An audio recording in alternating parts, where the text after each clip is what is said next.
Welcome to the Jamal Thomas Morning Show. My name is Jamal Thomas. This is indeed my show. I am glad that you could join me on this 300th episode. We have been in the sacred space 300 times doing the show over the past year. Now, that you may say, no duh. Inevitably, if you are doing shows, you're going to hit 300, but still, it's something to be said for hitting 300. But that's it. I want to bring in my guest because he has limited time in the day. We are joined with the man himself, Tim Anderson. How you doing, Tim? You doing okay tonight? Hi, Jamal. Not bad, thanks. How about yourself? I'm doing okay. Tim Anderson, he is a writer, internationalist, academic, and director for the Center for Counter-Hegemonic Studies. Tim, you are the person I wanted to talk to. In fact, I've wanted to talk to you for a few days to get your take on what has been taking place on the ground. And I guess this goes into two fronts. Let's start with the beginning. Do you consider this to be a lost war from the standpoint of the U.S., a strategic loss? Because, this is kind of the banter that's coming about, even though the war is not necessarily over with yet. How do you view it from your point of view? Yes, I think it's actually a very dramatic loss. I think it's the biggest loss the U.S. has experienced since Vietnam. And the implications are going to be quite profound, really, because the US has demonstrated to the world that it cannot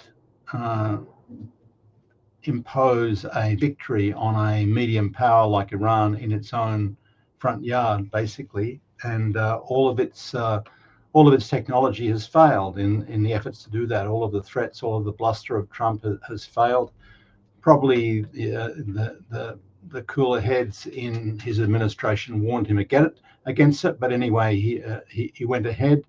It seems that the Israelis had tried to persuade most of his predecessors to do the same thing, including George W. Bush and Obama and Biden, but it was Trump for some reason, whether it's the Epstein files or whatever else, or Miriam Adelson's hundreds of millions of dollars, whatever it is. It was Trump that decided to make this terrible mistake from the point of view of the US standing in the world.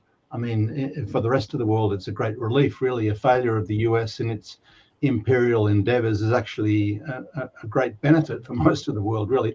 But from the point of view of US power, it's really going to take the US down a few notches. You already see the US allies abandoning it, basically. I'm not talking about the Arab monarchies in the Persian Gulf because they're in a difficult position, but the Europeans, for example, have not backed this.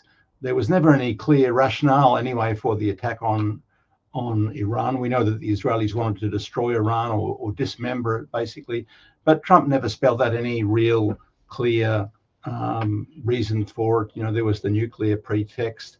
There was the fake claim that the Iranians had killed tens of thousands in January. There are all sorts of reasons, but the reality is Iran has been for quite some time a thorn in the side of the ambitions of the US and the Israelis to dominate the entire West Asian region.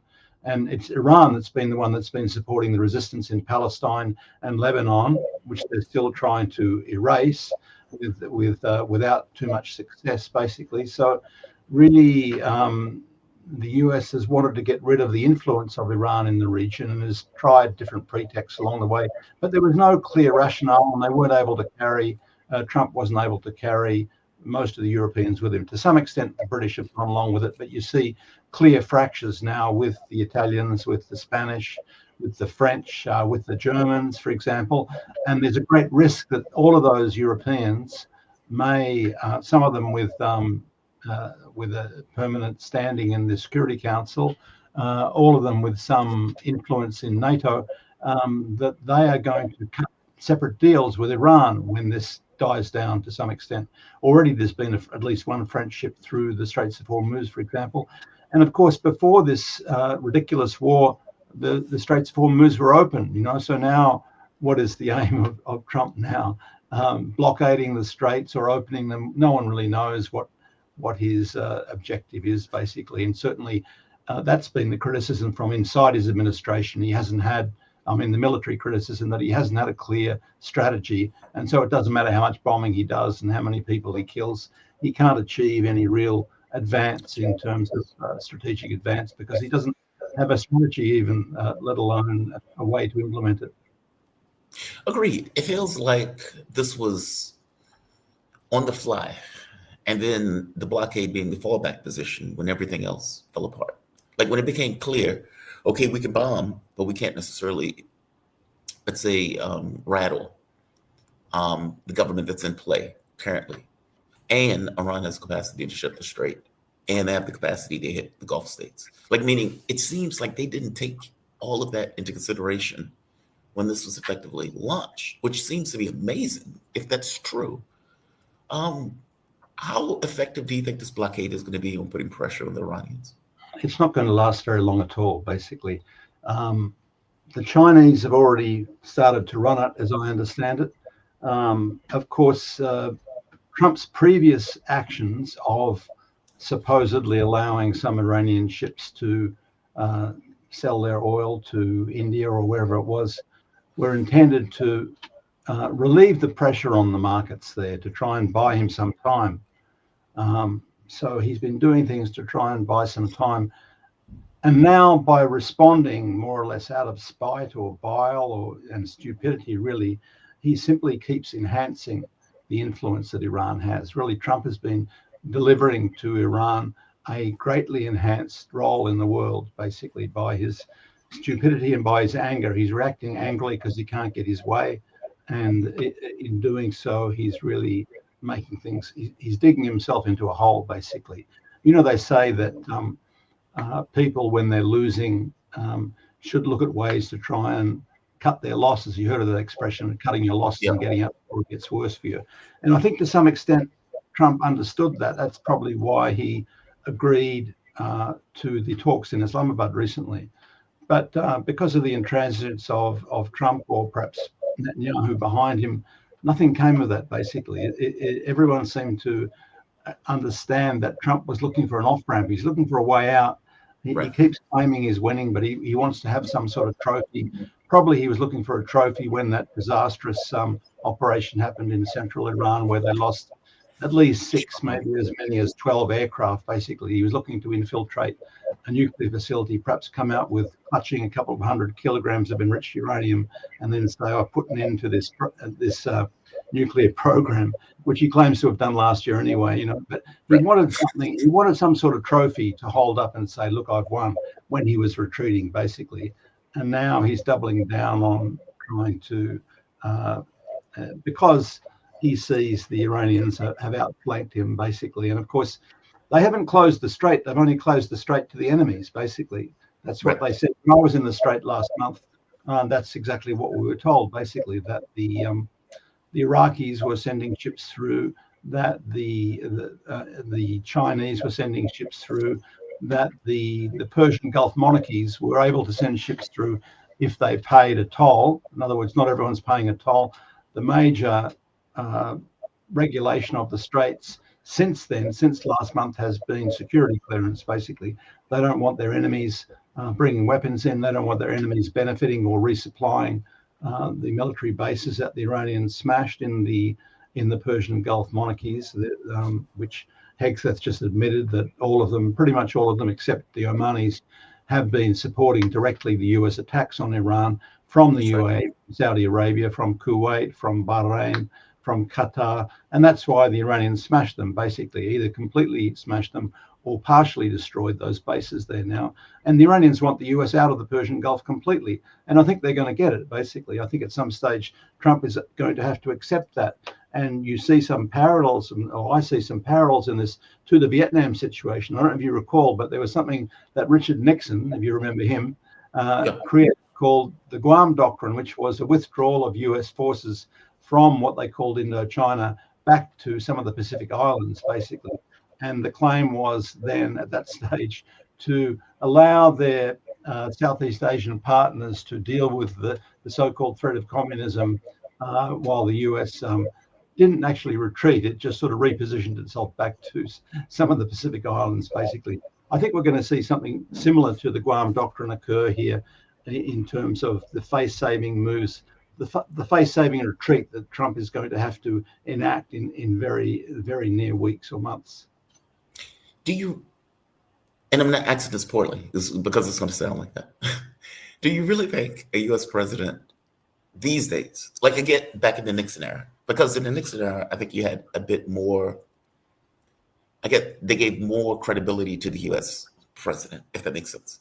Like if Nixon decided, okay, I'm pulling the troops out, yeah, but they'll complain. But, you know, are we in a different time period where the presidents these days are A, less competent, B, less capable militarily, and C, ego and hubris makes those decisions somewhat difficult to conceive. Like it's hard for me to wrap my head around this idea of the U.S. pulling out of the Gulf states. But do you think that changes now that the Gulf states or the monarchies know they're not protected? I mean, for all intents and purposes, what this exchange of oil for protection, and we'll put it in the petrodollar, and we'll put all of these military bases, and the bases are defending you. And in reality, that wasn't true.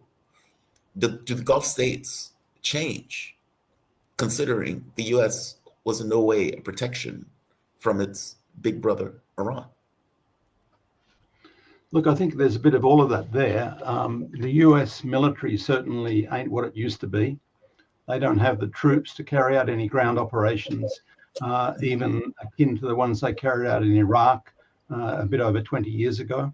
They have nothing like that at the moment. That's why they couldn't even contemplate thinking about a ground invasion of Iran. There hasn't been one. There won't be one, because there's enough people in the Trump administration to realize what a disaster that would be. I think they're already covering up the massive casualties that they've suffered in the bases in the Persian Gulf, basically, and possibly on some of their ships too. We don't know what the full extent of the casualties are there, but you don't take down half a dozen aircraft and not lose lives. And right. Which is the argument. Which is the argument, right? It's like, yeah, we lost 12 aircraft, but nobody died. Nobody was injured. Like, no. Apparently, it was even the Russians are repeating that lie, basically. People. And you don't destroy 13 military bases in the Persian Gulf and not have casualties, basically. Right. So something's going on there. There are losses that are being concealed, and they'll be rejigged as some sort of accidental training losses. They've done this in the past. However they'll do it. But anyway, the point is they've been damaged very badly. Trump was hoping for a quick win, and he was a long way away from getting that. And he realized that, I think, a couple of weeks into it, basically. And of course, he was advised. It's not that he wasn't advised this. It's just that there were pressures on him. The arrogance factor is certainly there.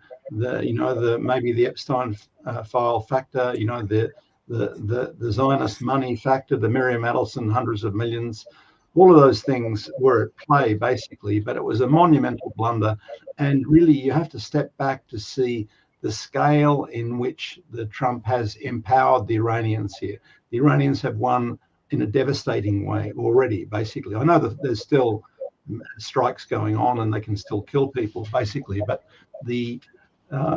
within 40 or 50 days, the Iranians have won what took the Vietnamese many, many years and many, many more casualties to achieve, basically.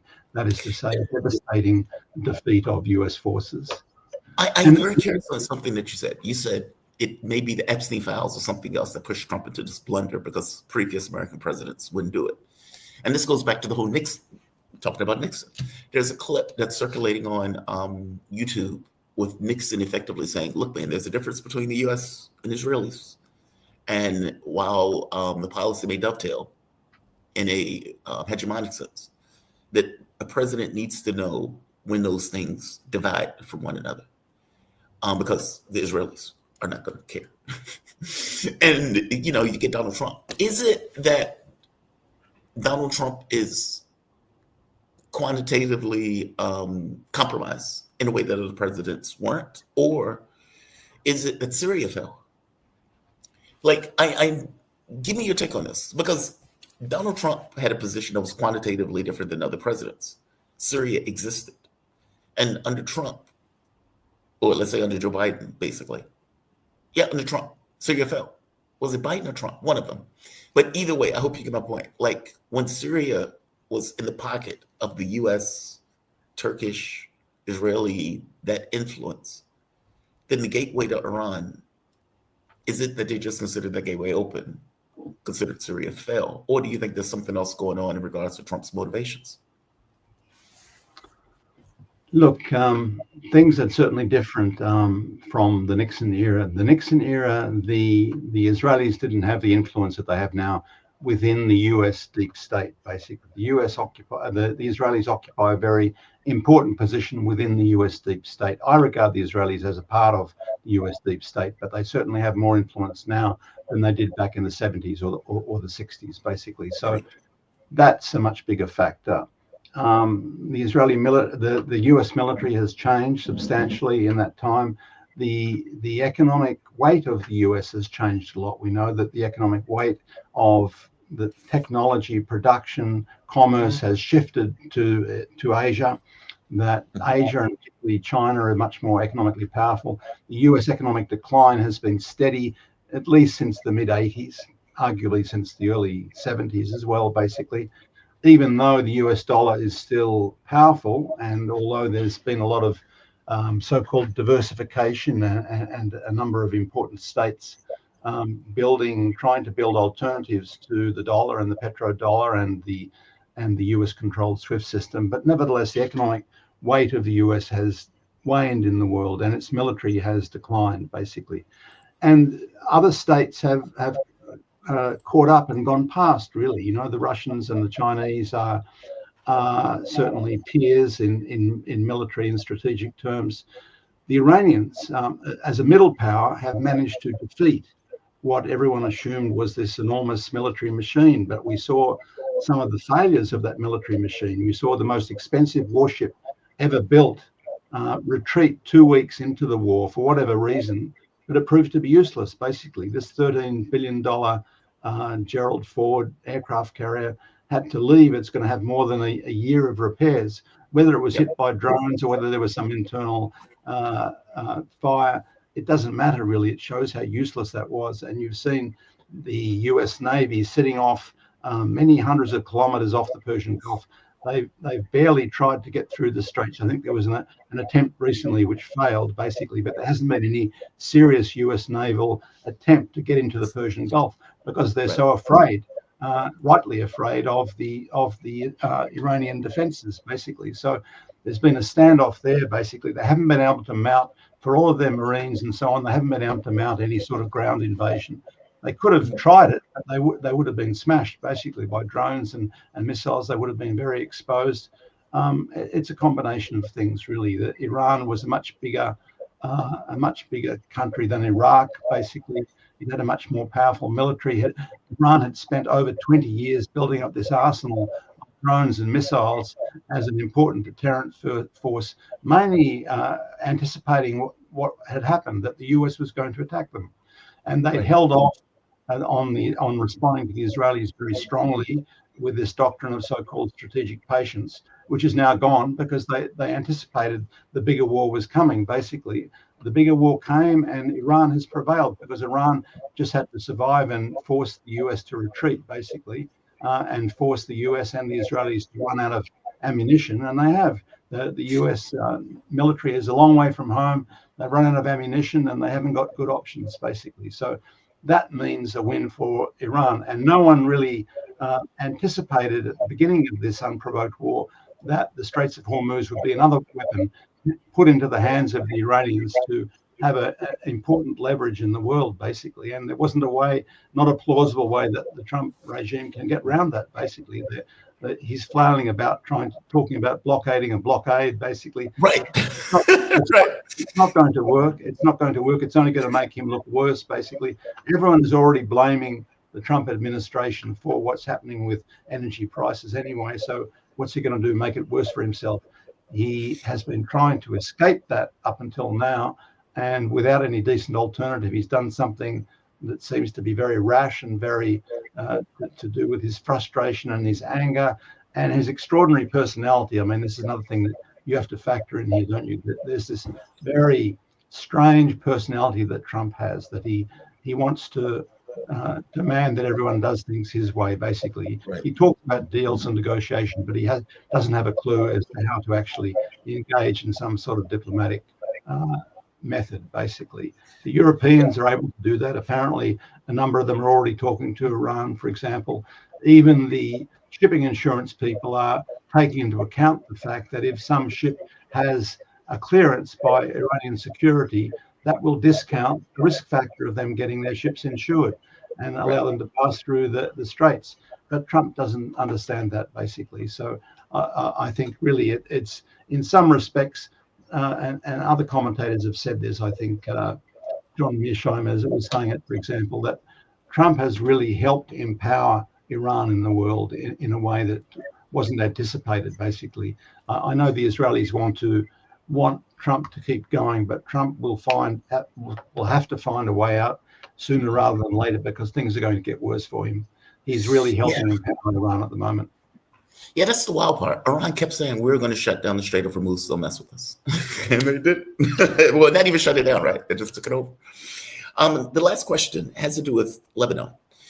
What's the word I'm looking for? So I've spoken to people who are in the region, and they were telling me about what was taking place on the ground and the level of anger that was effectively on the ground. But Iran is doing something a little bit different here. In the other wars, Lebanon, I don't want to say is used as a bargaining chip because that's kind of grotesque, but they weren't necessarily willing to put themselves out for Lebanon in regards to a direct war. But now Lebanon seems inextricably linked to Iran, meaning Iran is basically saying, look, no deal if Lebanon is not necessarily included and these hostilities are stopped in the region. A, do you think that's possible? And B, do you think a negotiating position happens where they're able to pry Lebanon away from Iran in order to get some kind of negotiated settlement?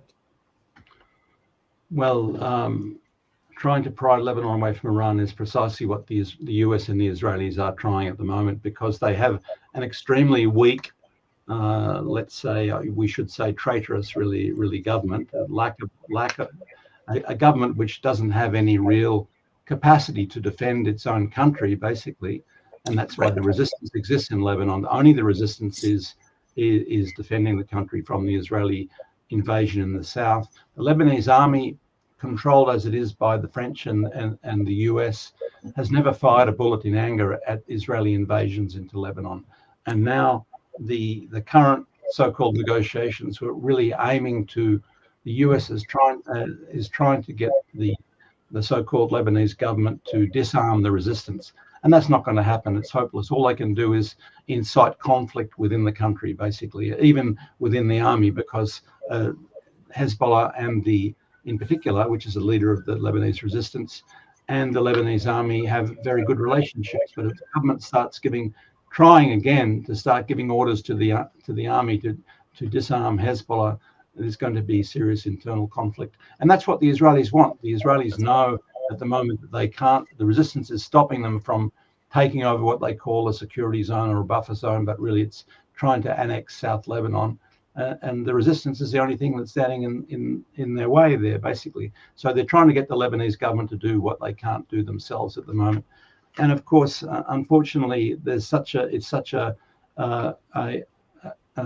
weak or traitorous government that it's been incited to go down that path. I think what's going to happen is the Lebanese government's going to collapse. It's going to be, the public anger is going to be tremendous. They're going to force them out soon. They haven't been out on the streets now because Lebanon has no air defense, and Hezbollah has been afraid that there's going to be more bombing of civilians from the air. They have big demonstrations against the government. But at the moment, there's tremendous anger in Lebanon, and they want to get rid of this government, which is betraying them to the US and to the Israelis. That's the sad thing about Lebanon. It's never had a serious state, a serious army which will defend the country. And that's why the resistance has lasted for so long. Yeah, a bullet in anger. I love that saying. Never had a bullet in anger. We have a couple of minutes left. How do you think that's going to pan out? I mean, the United States is, okay, so from my understanding, there are direct negotiations between Lebanon and Israel. But again, as you point out, who is doing these negotiations, considering that the government is effectively, it exists, but kind of not in the realm of defense?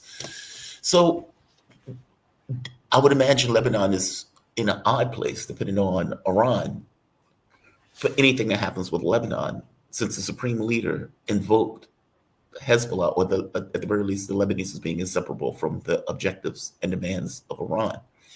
Will those negotiations impact whatever is happening in Lebanon in the context of Israel? I mean, because Iran is making this clear thing saying, hey, no deal without Lebanon, or let's say Hezbollah included in the deal, or resistance forces included in the deal in regards to military cessation. Do you think that's even possible at this point? Well, look, there's no negotiations really. The talks have finished. The ones brokered by the US. The Lebanese Prime Minister Nawaf Salam explicitly rejected the idea of Lebanon being included in the talks in Islamabad. So he said, we're going to have separate talks with the Israelis.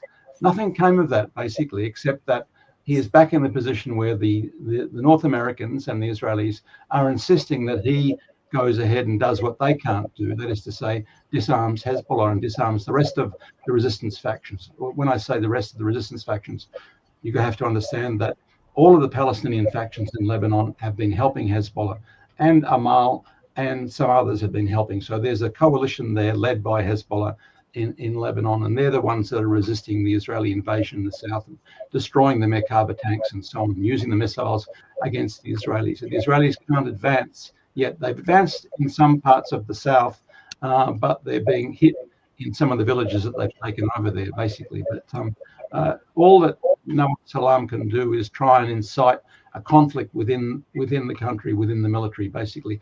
And I think that the Lebanese people are going to get rid of this government because they can't tolerate a prime minister who's going to sell them out to the Israelis in the way that he's doing. Tim, you have my appreciation for this. Thank you for this, man. And you be safe. You have a good night for the rest of your night. This is Tim Anderson. He is writer, internationalist, academic, and director for the Center for Counter-Hegemonic Studies. Tim, thank you, man. You be safe, okay? Thank you, Jamal. Bye-bye. All right. Shout out to Tim. He knows his stuff. He has my deepest appreciation for joining. To expand upon this, Garland is going to be on the show coming up in a few minutes. They have been trying to incite a civil war in Lebanon, at least for the last several years. If you remember, the representative or the envoy, this is the guy that called them animals and all this other stuff.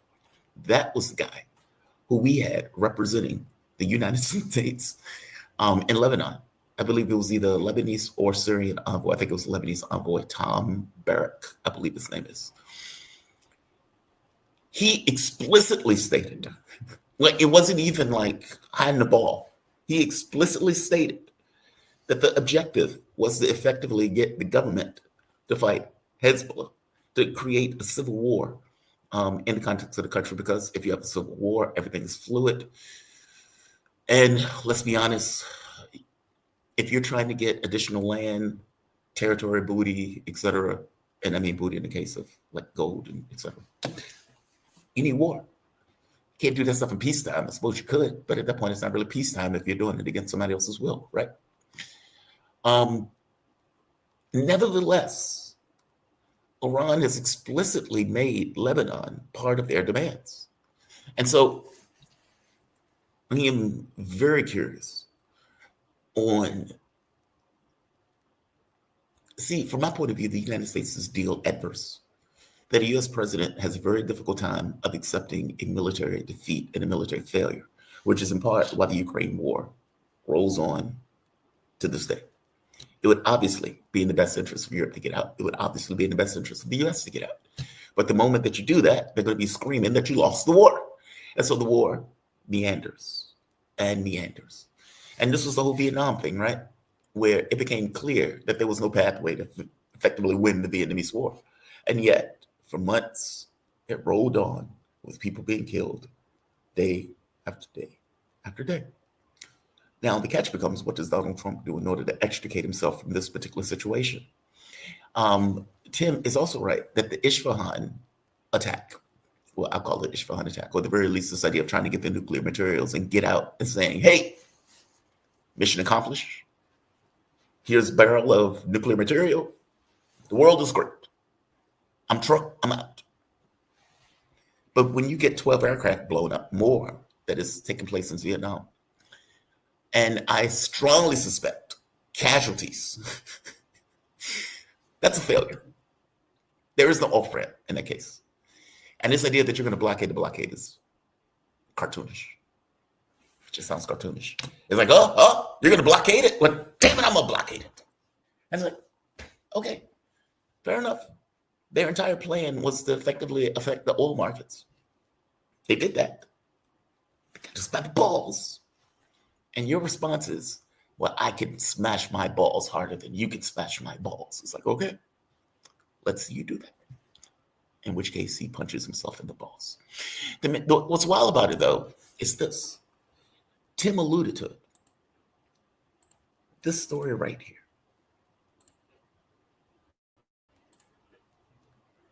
Dozens of ships, including Iranian and Chinese-linked vessels, sail straight through Donald Trump's blockade. So let me get this straight. We spend $1 trillion a year on the military. $1 trillion. Iran puts up a blockade, and the ships acknowledge it, right? Like it's, if a 6-year-old pretends to be an astronaut, and the parents are like, "Oh, that's pretty cute." If that 6-year-old is a 25-year-old man and he's going up in a rocket ship, it's not cute. And how they respond to the 6-year-old versus how they respond to the adult who's an actual astronaut are very different things because he's an actual astronaut. I'm saying it's one thing to claim I'm creating a blockade. It's another thing to claim we are controlling the Strait of Hormuz. Test us, and we will destroy your ship or make agreements with us, and you can sail through. And the people on the ground said, hey, I get this other guy's talking about this, but they're actually doing it. And we need to respond to it in a physical matter, reality way of making agreements, paying the toll to allow our ships to go through. We may give lip service to the orange gorilla, as I think they call them. But for all intents and purposes, when it comes down to it, the money that we're paying, the agreements that we're making are with Iranians. Period. That tells you something. That's facts on the ground. And the moment that you get an article or articles where you're having ships sailing through the Strait of Hormuz, that's humiliating. That's humiliating. That's very, very humiliating. Is this an empire-ending mistake? I would make the argument that there were several empire-ending mistakes. It wasn't just one. Where it's, meaning Donald Trump is an accelerant. He's an accelerant to stuff. There's a chat, and I want to go to this chat. 300. God bless you. Keep it up. Be well. Thanks, man. Yeah, 300th episode. We have been in this sacred space for 300 episodes. Whew. That is amazing. Yeah, that's amazing. I mean, the reality of it is, when we were doing the show at the radio network, I wanted to run the show alone because my thought was, okay, we keep going through co-hosts. And by the way, no shade on Malik. Malik was a great co-host, especially for what the show was of this kind of left-right dynamic. Or this, yeah, I'll go with that. Dynamic that the show was effectively going. But left to my own devices and coming up with what I wanted as a show, kind of like this. It's not exactly right because we had two producers and we could have done more with the two producers. But I wanted to be able to run it on my own. And so episode 300, couldn't do it without you. You have my deepest appreciation for being here and joining me. We are the little engine that could, and we are still cutting. We're still cutting. We're still going. Before Garland gets here, I want to hear the story. Yeah, Garland's fantastic. Garland is fantastic. But I want to show something that should affect Trump, but maybe not. And that has to do with internal dissent here in the United States. And that internal dissent in the context of MAGA fracturing, meaning the coalition that got Donald Trump in office seems to be fracturing because the president is effectively doing the opposite of what the president told him that he was going to do. And in the same way that many people were disillusioned with Obama, you're getting something very similar in the context of Donald Trump. Meaning all of these MAGA people are like, okay, he's going to focus on the economy. He's going to stop the wars. He's going to prevent Kamala Harris from continuing the war with Russia, and maybe bringing us to a third world war, right, from the Democratic side. He's going to do all of these things. He's going to focus on immigration. He's going to blah, blah, blah, blah, blah. And what you get was the complete opposite of that.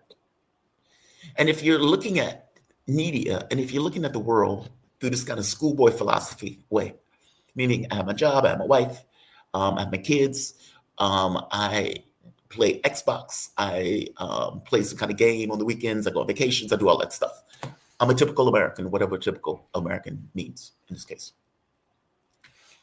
And the proverbial typical American that I'm postulating, white working class, that voted for Trump, may not entirely be paying attention to everything that takes place or the minutia, right? They have a full life. And in the context of having a full life, what they see is, wait a minute, this is not what I voted for. How did we end up in a war? Why is it the war in Ukraine stopped? How is the economy seemingly spinning off the rails? How is gas prices going through the roof? Why are my groceries more expensive? I hope you understand, regardless of whether or not the individual and the person necessarily voted for Trump or voted for anybody else, they're still human beings with the same needs that everyone else has. They're just people. The rub is, if you voted for Trump in this case, and you're seeing him do the opposite, and not just the opposite, but things that are damaging your life, invariably you ask, why? And you may come to a consensus or conclusion that the president is being led by foreign sources. It's not the tail wagging the dog or the dog wagging the tail, it's the tail wagging the dog. And you may feel some kind of way about that. You are getting a fracturing in the MAGA coalition. And I got to be honest with you, I thought that there was going to be a political wipeout early on, considering what Trump was doing. That political wipeout seems to be a clear reality at this point. This is CNN going over some of the polling for Trump, and it is abysmal. We have been reporting that the president's approval rating is low, very low. This morning, the question is, with whom? With us now, CNN chief data analyst Harry Yetton. You say, this wall says, a key group of the president's supporters. Which key group are we talking about? Which key group are we talking about? Well, it's the group that helped put him in the White House in 2016. And then again in 2024, the group that shifted tremendously from 2012 to 2016 and put him in the White House. We are talking about non-college white voters, and he is sliding right into the water. This is a rut-row moment, to quote the great Scooby-Doo. Trump's net approval rating with non-college whites. Look at this. In February of 2025, it was plus 32 points. Down it goes. Look at Johnny. Johnny is just shocked by this number. Negative 34. He has lost 34 points. Negative 34. What the fuck? How do you lose 34 points in a year? And by the way, that is not even one poll. So eventually he gets to the point where he explains. He says, look, this is not, in fact, I'll let him play it. I play it out. And now it is minus 2 points. That is a 34-point shift. And I will note this is an average of polls. This is not just one poll. I've averaged. It's an average, meaning that some are even worse. Some are even worse. Now, if you are sitting in the White House and you see that, what do you think? More interesting, because Donald Trump may be dead in a few years because he's like 80, right? And a hamburger diet is not necessarily the healthiest in the world. What comes behind him? Meaning, it's not him or somebody taking a shit in the president's office. It's also what happens Senate, and the House. And fact of the matter is, if Donald Trump goes into the midterms with gas through the roof because of a war he started, with inflation spiking because gas is going through the roof and everything you're buying is effectively more expensive, they are going to get electorally wiped out. And they should. My issue with Donald Trump getting electorally wiped out is that there's still no one to vote for. Meaning, look, it's one thing. If you had a situation where there was this political uprising, the context of the political parties changed, the parties were more populist, they're focusing on American interests, that's one thing. That's not really what you're getting. What you're getting is effectively to a political system where people are sloshing back and forth because when they vote for one person and they get sick of that one person, they feel that they have no other option than to vote for the other team in order to let that team take over, to get rid of these guys because these guys were so bad, only to realize that the people they voted for were also bad. And this has been the case for decades, especially with this idea of third-way Democrats taking over the Democratic Party and not having any kind of, let's say, parallel, counterweight, counterbalance, something that is a credible change in our politics. Republicans are going to get electorally destroyed. And what they're going to do when people go to the polls, they're going to say,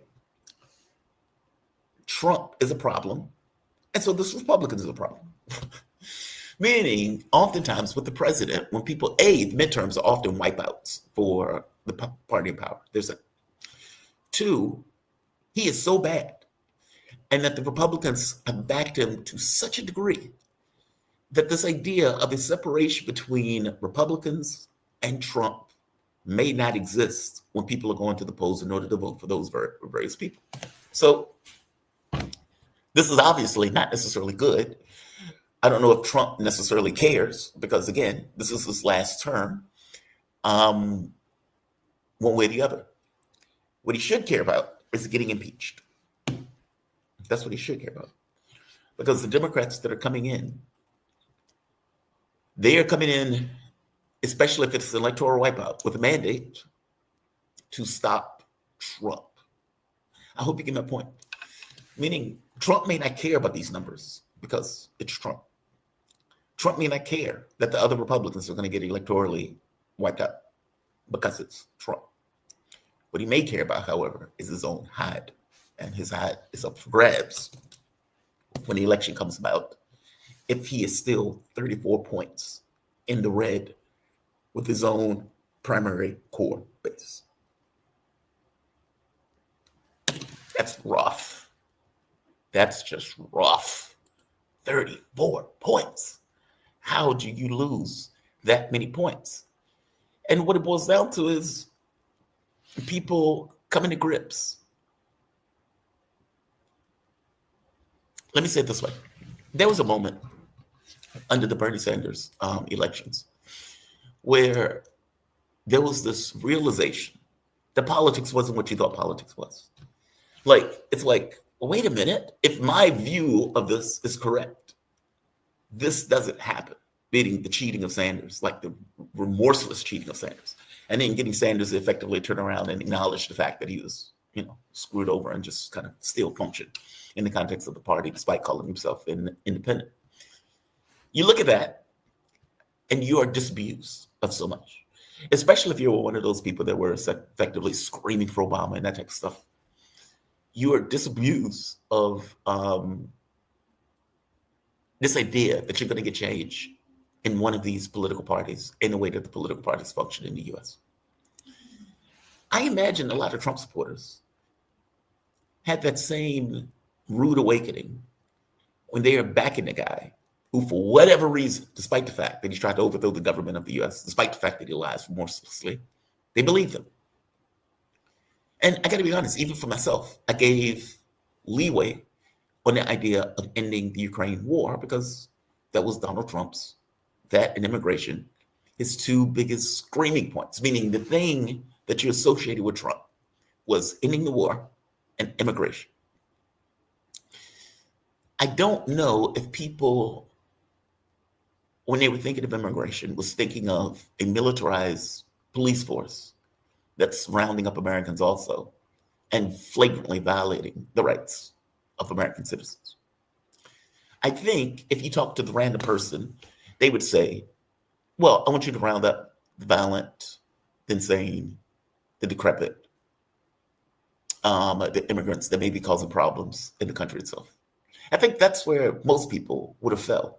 And if you stayed in that space, you probably would have been safe politically. Even if you had all these ICE and all this other stuff. If you could at least make the argument, and the credible argument, that, look, man, we're not going after Americans. Obama deported 3 million people. He didn't have Americans being rounded up in the 3 million people that he deported. Like that number was a record, right? So why could Obama do this? And you can say successfully, if indeed your issue is immigration. But Trump is behaving in this sense, where you're getting this huge backlash. And the same thing with the wars. Okay, dude, you said you were going to end the war. Just leave. What are you doing? Hey, you said you were going to end the wars, not start another war, either with Yemen, Ansar Allah, or for that matter, Iran. What are you doing? So you can imagine that the public itself and people who voted for Trump, who believe these things, every bit as much as the people who voted for Obama believe these things, will feel betrayed. Hence, a 34-point drop in Donald Trump's polling. It's just amazing. It's just utterly amazing. The other thing that we should really hit on is the acceleration of American decline. Well, first, there's another chat. Let me go to chats first. I'm trying to read the chats. I will answer the questions from the audience. I need a producer because it makes it easier to queue this stuff up when people have questions or whatever. Obviously, the super chats will have to come first just because it helps support the show. But I will get to the chat in and of itself. In fact, I'll go to the chat now. It says, my joke is that I want to put, Jesus fucking Christ. My joke is that I want to put CNN video about Israel's polling in a loop and use it to fall asleep. Well, that's the other thing. Israel has also dropped magnificently in the polling. And as they should have. If you committed genocide, the least thing that could happen to you is that you drop in the polling. Like imagine some shit like, it's like, yeah, we committed a genocide, but our numbers are great. I don't want your numbers to be great. I don't want your numbers to be great. I want you to be vilified. I want people to scream shame and throw shit at you as you walk through the streets of the angry global public. Let's see. Definitely don't seem so woke now because he'll, what is it? Whole, learn, deal. Okay, I don't know what that means. This is PhD. Those specs look good on YouTube. They do not. They do not, Nick Rivera. They do not. And every time I put those things on, it's painful. Yeah, every time I put those things on, it's painful. It sucks. Like, and you know as well, as just as a departure for a moment, I think of there are a lot of people who get up in the ages. They lose things as you get older because getting older is ultimately a process of losing stuff. Whether it's people, but more interesting or more disturbing in that process is that you're ultimately alone.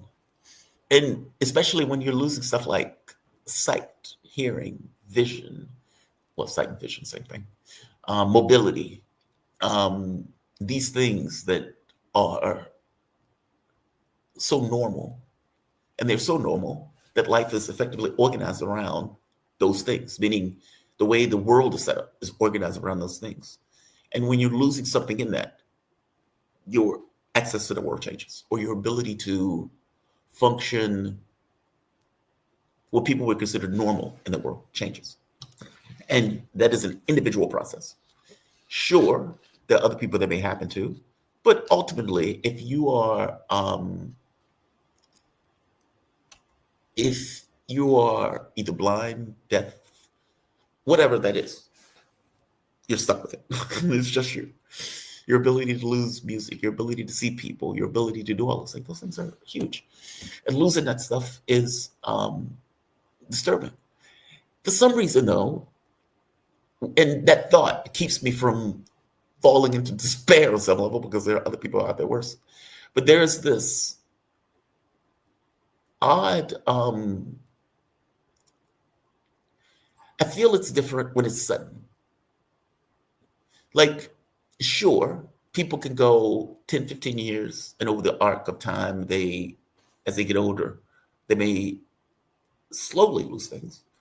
But it's different when it's like overnight, where you just wake up the next day and the shit is just that way. And you are trying to navigate this new norm that's very sudden. It's just very strange. Very strange. No, I don't like those classes. Yes, I would use them in an emergency, considering I had to pay a shitload of money for those classes. But yeah, there's that. They don't help with chess, which, all things being equal, is the thing that bugs the shit out of me the most. Wine group said, I can hear in mono now. All sounds come from the left. Oh, you're losing your hearing. What's this one? It says, am over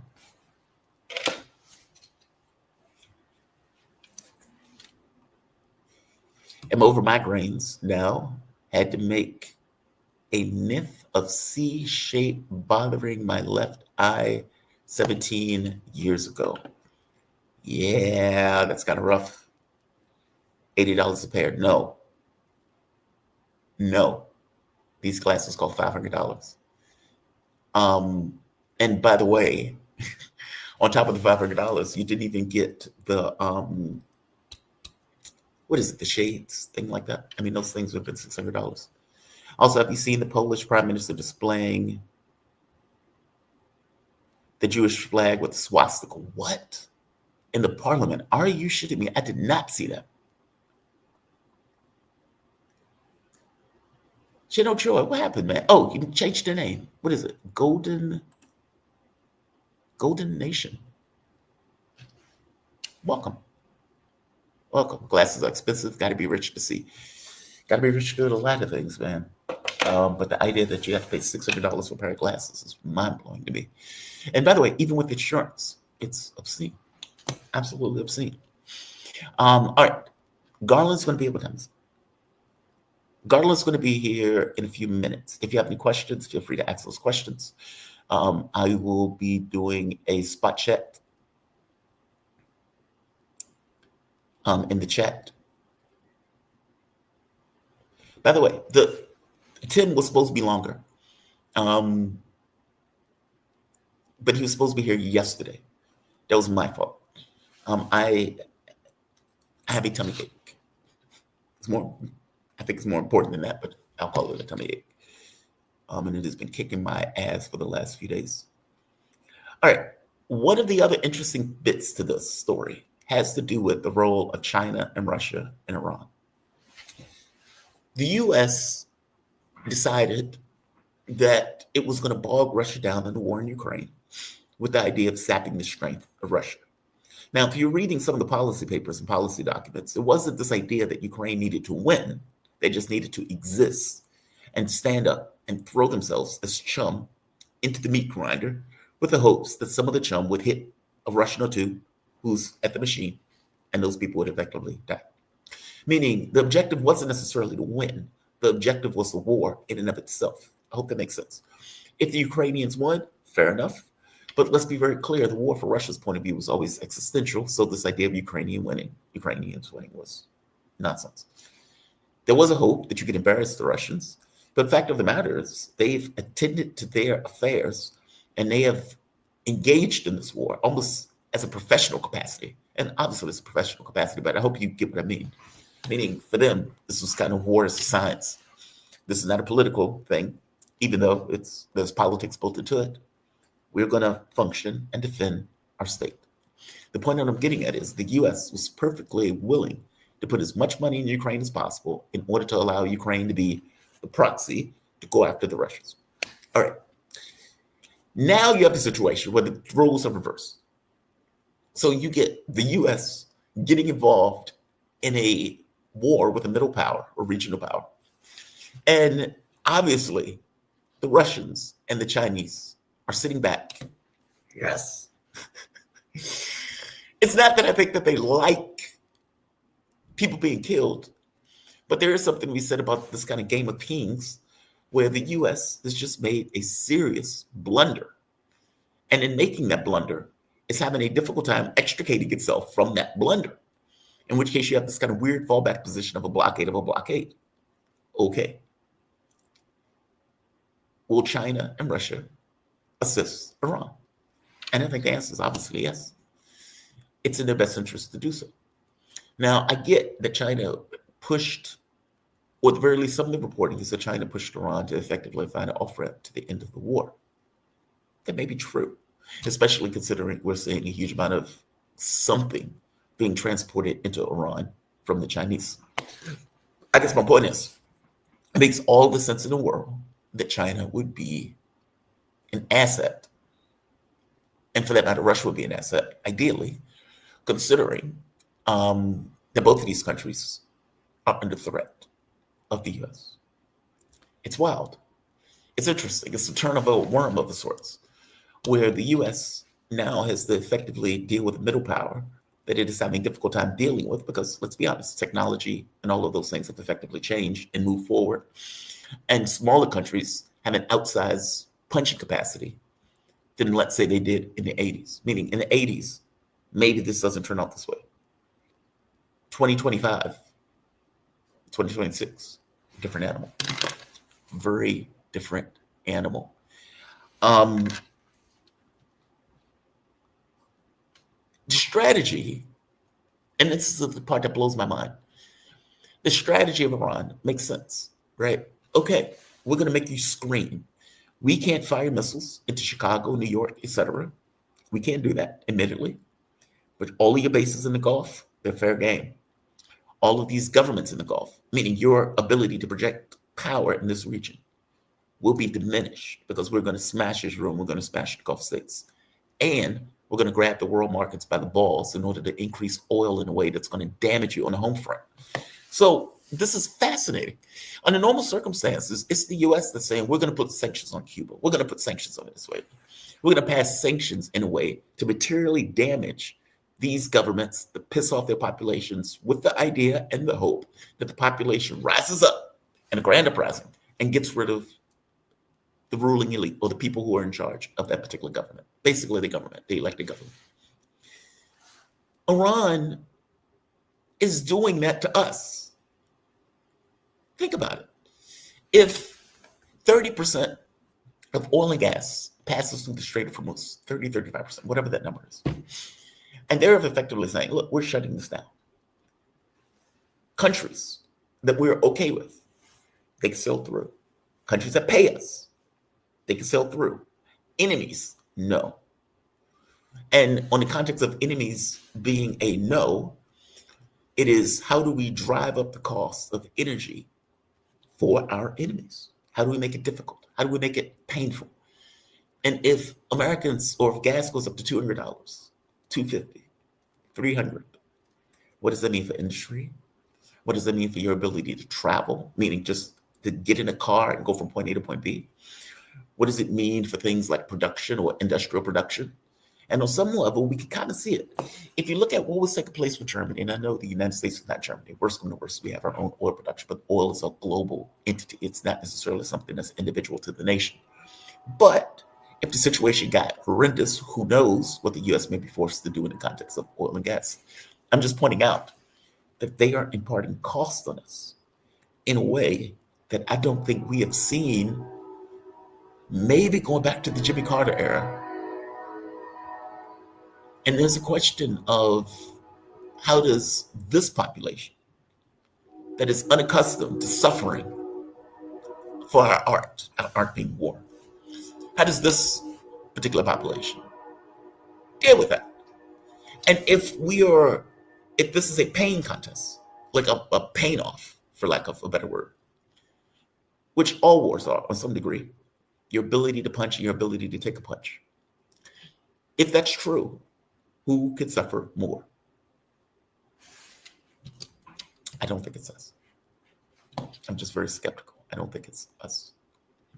All right, there's no point in going to another story because Garland is going to be on shortly. Let me make sure.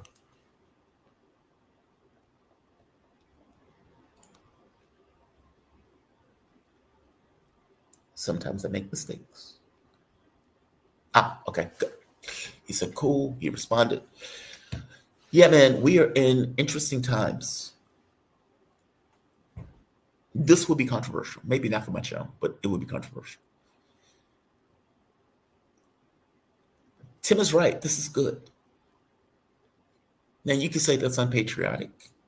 You could say that is unfortunate because real people are being affected. But look, let's be honest. Let's be very honest. We started a war of aggression. That was not the only war of aggression that we've started. And this is within the course of my lifetime. The attack on Iraq, the attack on Afghanistan, the provocation of the Ukrainian war, where hundreds of thousands of people have lost their lives. And this attempt and continuous need to try to create this kind of greater Israel in the Middle East, leading to this kind of slaughter of the Palestinians that we backed whole hog, a genocide, slaughter of the Lebanese, the slaughter of the Syrians that we effectively worked assiduously towards overthrowing that government for decades, finally putting in terrorists that have gone through and pushed through ethnic cleansing in Syria. And now a clear, straight attack on Iran. Question, why shouldn't there be consequences for that type of behavior? And fact of the matter is, those consequences don't seem to fall back on the American population, which allows the war machine empire to just keep ticking along. I am saying that without consequences to the way we function and operate, there will be no change. The American public has been able to effectively skate, almost unconscious, while its government did disgusting, horrible, degenerate things around the globe and used its propaganda outlets, mainstream media, social media, etc., in order to try to cover the fact that it's been doing those things. The difference is that the age that we're in, the beauty of social media, is that when you fire a bullet to murder a child, it rings across the globe. Whether anything happens in response to it or not, people know, people are aware. And I'm saying that shouldn't there be a consequence? If we decide that we are going to aggressively attack another nation, how do you stop America from doing that? I don't believe for a moment that the Russians, the Chinese, the Iranians are going to drive boats and assail the walls of America in order to take down America. And if that is true, meaning obviously we don't want to be in a nuclear war, then how on earth do you change the way this government operates and the things that this government does in the context of other countries? We may take issue with Trump, but let's be very clear, Donald Trump is not the only person or president that started a war. And I would still make the case that the difference between Donald Trump and other presidents in the context of his war making is the fact that Syria no longer exists. Not in the way that we know it exists. Meaning, he got the opportunity to make a clean run at Iran because Syria no longer existed. He took that opportunity to make that run on Iran. Iran understood that the war was coming, so fair enough. But I'm just making the point of saying, is Trump uniquely different than other presidents in coming up with reasons and justifications to provoke a war? George Bush did it. He may sound different. He may look different. But George Bush went through the formalities of coming up with some kind of reason or rationale in order to attack another nation. But he did it. And he did it within the context of my lifetime. And what, 1 million people being killed in that conflict? Why are we acting like Trump is somehow uniquely different in the context of U.S. policy? I don't necessarily think he is. More grotesque, yes. More honest about the ugly face of U.S. policy, yes. But how is it dramatically different? When Obama's going after Syria, sure, he didn't necessarily have this mass attack in this kind of way that the Trump administration did, but obviously he was working to get rid of Assad for God knows how long, not necessarily caring about the consequences to what was going to take place on the ground. I'm pointing out that there should be consequences, and these consequences are being meted out now. I want to bring my man on. We're joined with the man of the hour, Garland Nixon. How you doing, man? You doing okay? Doing great.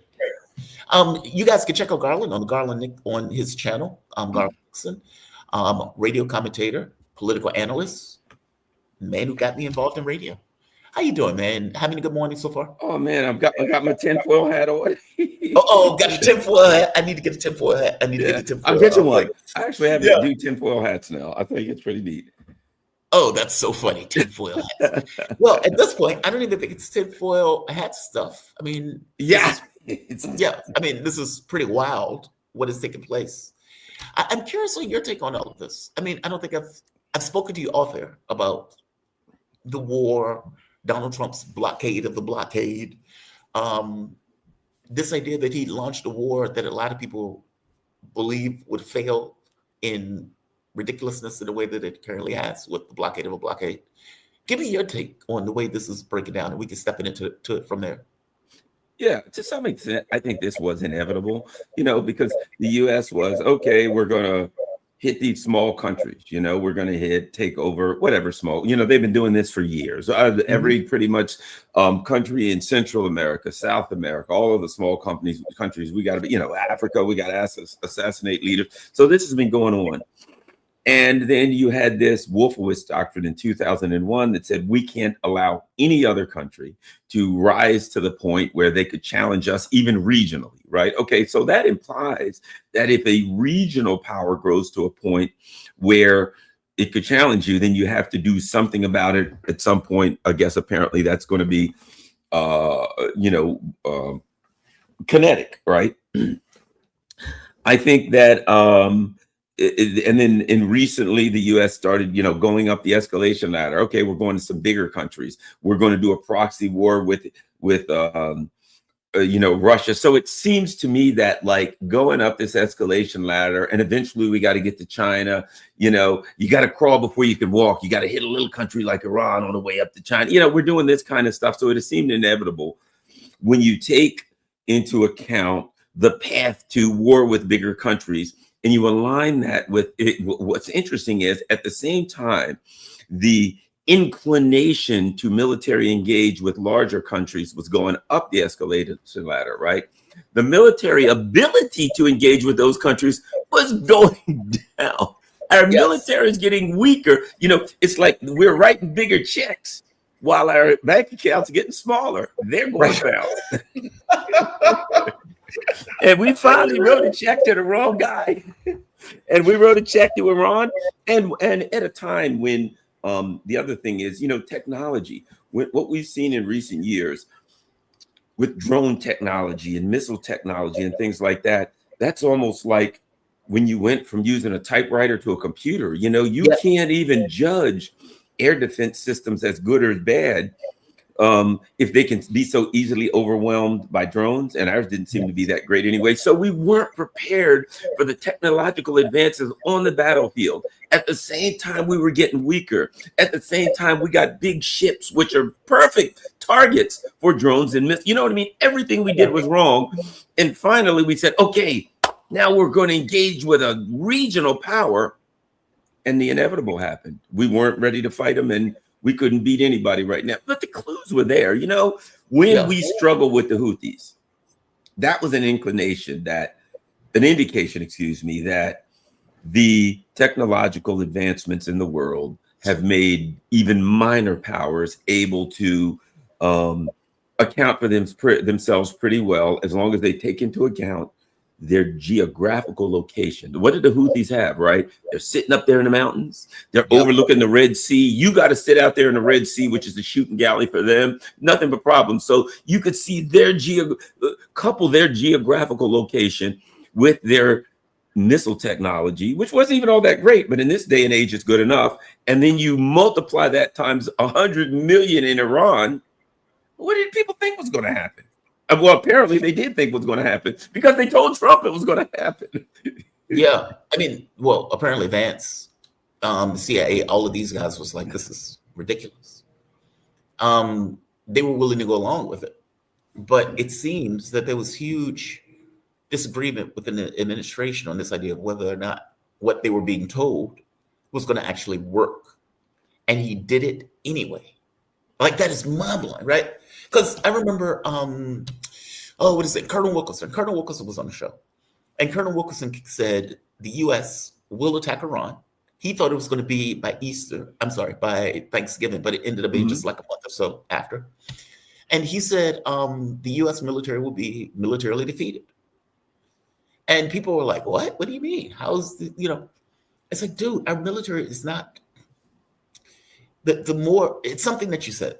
As time progresses, smaller countries become more technologically astute, meaning technology gets cheaper, it gets more advanced, and a smaller country can punch above its weight in a way that it couldn't necessarily do, let's say, in the 1980s. Well, this is not the 1980s. This is 2025. And, you can look at the Russia-Ukraine war and see all the advancements in regards to war. It's different. It's not these massive armies lining up and then invading. Those massive armies would get decimated by drones and missiles and et cetera, because they're under a fishbowl, right? For some reason, it didn't occur to us that Iran had the capability of doing this, which is mind-blowing to me because I just assumed that they did have these capabilities. I mean, to me, it was like just because they're not fighting doesn't mean they can't fight. They can fight. And what we have now is a strategic choke point that Iran is effectively using to, let's say, degrade the capabilities of America in pursuing its military aims. It's fascinating. Just fascinating. What do you think this means going forward?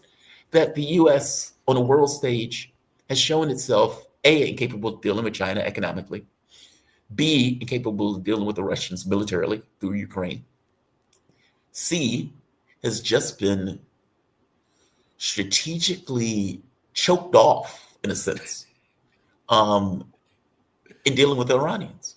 Like, that's amazing. Those are 3 failures just within the course of like 4 or 5 years. Yeah, and these are full spectrum losses, because yes, they went after Russia militarily, but if you remember, the actual plan was to engage Russia and then take them out with sanctions. Remember, the ruble's going to be rubble, so the plan was to engage them, to do the sanctions, then they crash completely, and then we walk in and everything is ours, right? So, and then there was a PR push. You're not allowed to say anything against Russia. I mean, against, Ukraine. So there was a narrative push. Remember Bucha? The Russians have killed everybody and they've kidnapped children, all this kind of stuff. So there was a public relations. There was a democracy where we're going after countries, let's say into countries you have to choose between us and Russia, right? So we had one of diplomacy, public relations, military, economic. There was the full spectrum war on Russia. We lost in every spectrum. Then there was the and the NAFO trolls. Remember, you couldn't go on Twitter, or NAFO trolls were going to have their little dogs that attack you all day long. They were paid. That ended up coming out. Some guy in Poland or something was running that operation. You had Iran. Remember, they crashed the Rial. And then they were going to do the protests. So, and then they used technology. They were going to use the what do you call it? The Starlink thing. So there was like they used these full spectrum attacks, and they have failed.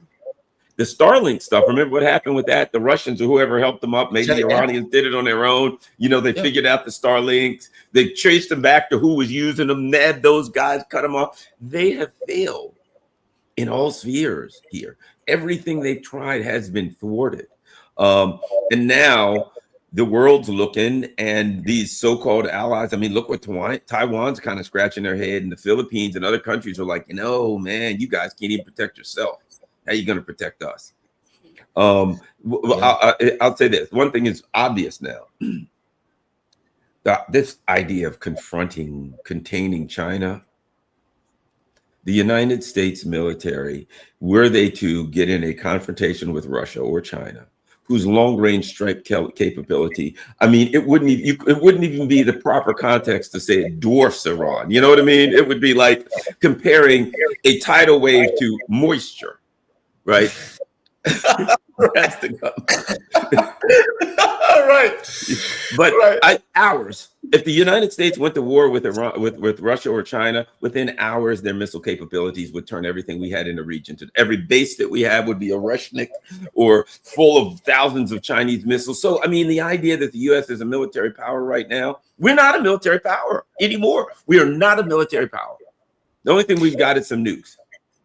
You know what's wild about that? Like, when the Russians were fighting the Ukrainians, and they would launch like 800 drones, missiles, etc., and you think to yourself, what does air defense matter? Right? Like when you're saying, like when you're looking at a missile capacity like that, and Russia is what, an eighth of China's population, something like that. Like Russia is what, like 150 million people, give or take, and China is what, 1.3 billion, and this doesn't include like their industrial capacity to produce missiles like that. I'm agreeing with you. I'm saying if Russia can launch 800 missiles in a night and do this day after day after day after day, which their production capacity is built up for military, for a war that they're already in, what the hell can China do? And if you're talking about an aircraft carrier, if you're talking about trying to get close to the shores of China, how do you do that in the face of this level of overwhelming industrial capacity? I don't know how you do it, especially if you're getting beat by Iran. And that's not to say that Iran didn't take a beating in the sense of the attacks, but Iran's objectives were to A, exist, B, continuity of government, and C, control the Strait of Hormuz. They did all three of those things. Well, and it's this, in a fight, you keep in mind with this business that we, all of this rhetoric, we're the most powerful in the military in the world. We're the most, it was supposed to be lopsided. It wasn't that we were supposed to get in a punching match with them. We were supposed to wipe them out in hours, destroy them in days, tear them to pieces. They were supposed to have no chance whatsoever. We've destroyed their Navy, obliterated their army, their air force, everything's gone. That is the rhetoric.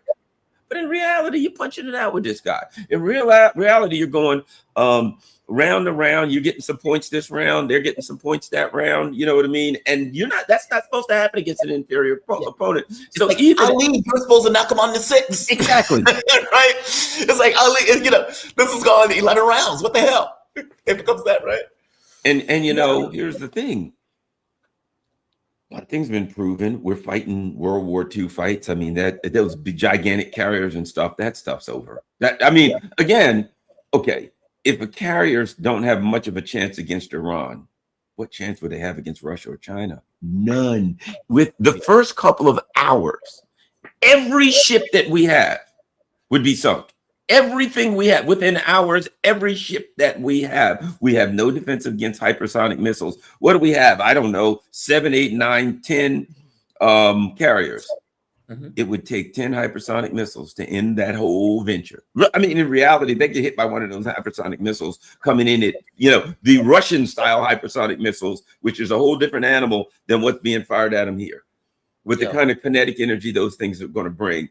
It's going to cause catastrophic damage. It's going to put it out, and probably you're going to have with these nuclear things, a nuclear meltdown on board this thing. Unbelievable. But, I saw this. I'll never forget. I was watching this thing. There was a Chinese missile factory. No people there. Dark. Running 24 hours a day. And they got like 100 of these factories. Was making 1,000 missiles a day. Yep. One. So they're literally making hundreds of thousands of missiles a day. If you go to war with Iran, our base, they could put 1,000 missiles an hour on them for 1,000 hours. You know what I mean? Basically, they could turn them to reduce them to their basic atoms. There would be nothing there but a haze. There'd be like a foggy haze where there once was a base. and they continue blowing that out. So that's the whole. Yeah, I put it like this. Before this happened, my prediction was, I said, if they attack Iran, that's it for the empire. It's over for the empire. And it's clearly it's over for the empire. Yeah, I think you said it too. Yeah, it's like it's the empire. It's over for the empire. That's done. We got nothing but rhetoric now. We can stand around and Pete has goes, we're the strongest in the world. I can bench 315 pounds. That's all we can do. Yeah, I mean, it's humiliating.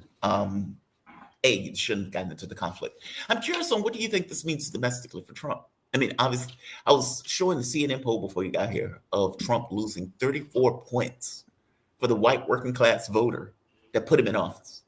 That is an astonishing number. Do you think that is really going to bite domestically? Like, what do you think that means domestically, that the U.S. has effectively lost the war? I mean, Trump can try to coat this any way he wants to coat it, but the reality of it is, you said you were going to get out of the war in Ukraine, you didn't do it. You said you weren't going to start new wars. Not only did you start new wars, you started a war with Iran, something that many other presidents just wouldn't even counter or countenance. Yemen, you got that. You have the genocide that you didn't necessarily stop, despite the fact that you claimed that you were making a deal. Meaning, give me your take on how this is going to affect Trump domestically going forward. I mean, even in the perspective of America towards America's military might or power, or do you think it has an effect going forward? Well, I'm with you on this. I have a similar question to you because, okay, if you start with Trump, you say this: Trump didn't win because he was a Republican. He ran because he won. He won because he ran as though he was a non-political. You know, he ran like the anti-politician. Like, right. I'm going to say all the things that you're not allowed to say in politics, and I'm going to do all these other things. And now, like, it's not that the Trump supporters are just mad at him. They're like, man, this is the greatest con. You know, I saw one of this. Jimmy Dore was like, this is the great. I've never seen a con like this. I mean, this guy did the 100% opposite. Right. And they already were mad at the traditional Mitch, what's his name? The traditional Republicans, right? A lot of them were, we're tired of those, the establishment Republicans. So which is a good thing. Trump comes along and says, I'm something else. I'm totally different. And I'm going to bring you peace. And they say, okay, we'll take that. And then they find out that it was the elaborate hoax. That's the question, because good. That's great. That's good. They needed to learn that. But I'm with you on this. The Democrats were pro-genocide. And so their base was just like, screw this, man. We're done with Israel. We're done with genocide. We're done with all of this lunacy. We're out the door. So they kind of walked away. A lot of Democrats walked away. Trump came in, and of course, he's a monster. What happens now? And like, there was a lot of people, even like some one out of every 4 black men voted for Trump. Why? Well, he said he was going to do peace and some other things, and they were sick of the Democrats, in any port in a storm, as they say. They were trying something different. What happens in America? Because I think that's the question we both have. And, a lot of pundits, a lot of people who are looking at this would have is people who've had enough of the Democrats. And then they look at the Republicans. Oh, my God, Trump's a freaking knuckle dragging ape.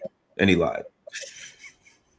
Where did they go? Did they just drift back to the Democrats? Because we know what that brings. The Democrats are like, yes, we're mad at Trump. Why? Because he wasn't hard enough on Iran. They're like, yes, Iran still has their nuclear program, and the mullahs are still in charge. And now, like, AIPAC is out bragging. Yes, we gave more money than anyone to the Congressional Black Caucus and the Congressional whatever caucus and all the so-called liberal caucuses, right? So do a bunch of people just run back into the arms of rabid Zionist people who are going to argue the real problem is we need to go have a war with Russia so we can all get nuked? I mean, are people really that stupid? I don't know. Or are they going to like maybe vote for some? Are they going to go up towards independent? I don't know. But what happens now that the entire system has been discredited? What do people do? Do they just stay home? I think that's the question out there, isn't it? That is a question. I mean, I think I in fact, was wild. I raised that question before you got here. This idea of what happens now. Do people, because my fear is that people say, okay, we need to get Trump out of office. And in order to get Trump out of office, you need to vote in Democrats. That is my deepest fear. And I would argue that's Democratic strategy. If you remember in the very beginning, the Democrats were nowhere to be found. And people were like, why aren't you fighting? Why aren't you going after Trump? Why aren't you doing this? Why aren't you doing that?